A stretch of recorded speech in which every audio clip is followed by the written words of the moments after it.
नमस्कार मंडळी, आज आपण सोयाबीनचे कबाब बनवणार आहोत. इतके टेस्टी होतात आणि इतके झटपट होतात. अजिबात वेळ लागत नाही ही रेसिपी बनवताना. आणि मुलांना आता वेगवेगळं काहीतरी खावंसं वाटतं. सुट्ट्या चालू झालेल्या आहेत. त्यामुळे त्यांना हा एक प्रकार करून दिला ना, ते आवडीने खातात. तर त्याच्यासाठी हे सोयाबीन घेतलेले आहेत. ते आता आपण पाण्यामध्ये ना गरम पाणी टाकायचं आहे त्याला आणि 10 ते 15 मिनिटं याला असं भिजण्यासाठी ठेवायचं आहे. कारण ते एकदम कडक असतात ना, ते नरम होण्यासाठी आपण त्याला पाण्यामध्ये टाकून ठेवायचं आहे, गरम पाण्यामध्ये. 10 ते 15 मिनिटानंतर बघू शकता तुम्ही कसे आपले सोयाबीन हे आहेत ना नरम पडलेले आहेत आणि पाणी पूर्ण त्याने ते गरम पाणी ना शोषून घेतलेलं आहे. तर आपण याला आहे ना पुन्हा एका पाण्याने ना थंड पाणी टाकून आहे ना धुवून घेऊया आणि जेवढं आपल्याला प्रेस करता येईल तेवढं त्याच्यातनं पाणी काढून घ्यायचं आहे. पाणी अजिबात ठेवायचं नाहीये. नाहीतर मग नंतर आपल्याला पाणी जास्त राहिलं ना मग प्रॉब्लेम होणार कबाब बनवताना. तर आपण आता ह्याचं संपूर्ण पाणी काढून घेऊया. आता आपण ह्याच्यामध्ये टाकण्यासाठी ना लसूण, काही 5-6 मिरच्या आहेत आणि आल्याचा तुकडा घेतलेला आहे. ते आपण आता मिक्सरमध्ये ना असं बारीक वाटून घेऊया आणि नंतर त्याच्यामध्येच आपण आता हे पाणी काढून घेतलेले आहेत ना सोयाबीन, ते टाकून घेऊया. जेवढे बसतील त्याच्यामध्ये भांड्यामध्ये मिक्सरच्या तेवढे भरूया आणि आपण हे आता वाटून घेऊया. तर अशा प्रकारे मी आता हे बारीक केलेले आहेत. अगदी झटपट होतात, अजिबात वेळ लागत नाही मिक्सरमध्ये. आता याच्यामध्ये टाकण्यासाठी मी गरम मसाला, लाल तिखट, धना पावडर, जिरा पावडर, काश्मीरी मिरची पावडर घेतली कलरसाठी आणि पाव चमचा हळद. आता आपण हे संपूर्ण मसाले आहेत ना याच्यामध्ये टाकून घेऊया आणि याच्यामध्ये मी आता आहे ना एक मोठ्या साईजचा कांदा घेतलेला आहे. तो असा मी उभा चिरून घेतलेला आहे. तुम्हाला बारीक हवा असेल तर तुम्ही बारीकही चिरू शकता. आता याच्यामध्ये मी पाव वाटी कॉर्नफ्लॉवर घेतला आहे आणि पाव वाटी बेसन पीठ घेतलं आहे.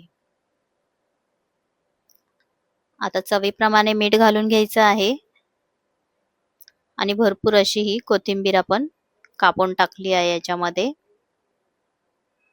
पुदिनाही असेल तर तुम्ही घाला. माझ्याकडे पुदिना नव्हता म्हणून मी नाही घातलाय, पण पुदिनाही याच्यामध्ये छान लागतो.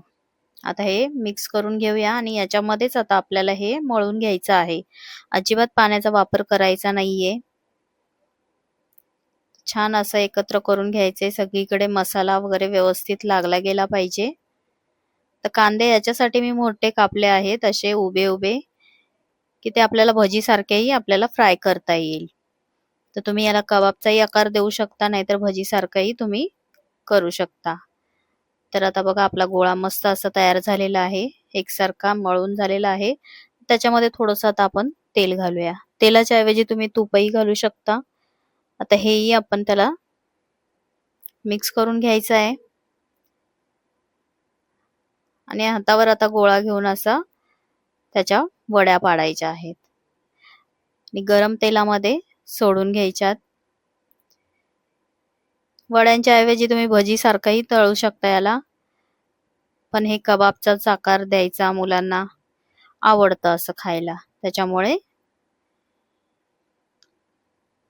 तर बघा आपले दोन्ही बाजूने मस्त असे शेकून होत आहेत. उलटे सुलटे करून घ्यायचे आहेत. मीडियम टू हाय फ्लेमवरच करायचे आहेत, एकदम लो गॅसवर नाही करायचंय. अगदी झटपट होणारी ही रेसिपी बघू शकता तुम्ही, पटकन झालेली आहे.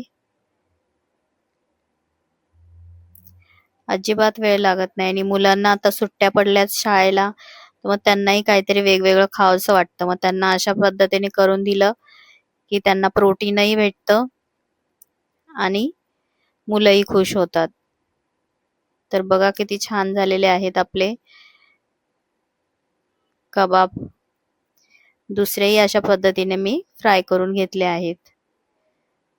तर तुम्ही अशा प्रकारे नक्की करून बघा आणि तुम्हाला माझी रेसिपी कशी वाटली ते कमेंट्स करून नक्की सांगा. मस्त असे हे कबाब आपल्या हिरव्या चटणी बरोबर खूप टेस्टी लागतात. तर बघा, वरून कुरकुरीत आणि आतून एकदम असे सॉफ्ट असे हे कबाब आपले गरमागरम खूप टेस्टी होतात. तर तुम्ही मला नक्की सांगा तुम्हाला कशी वाटली रेसिपी. धन्यवाद.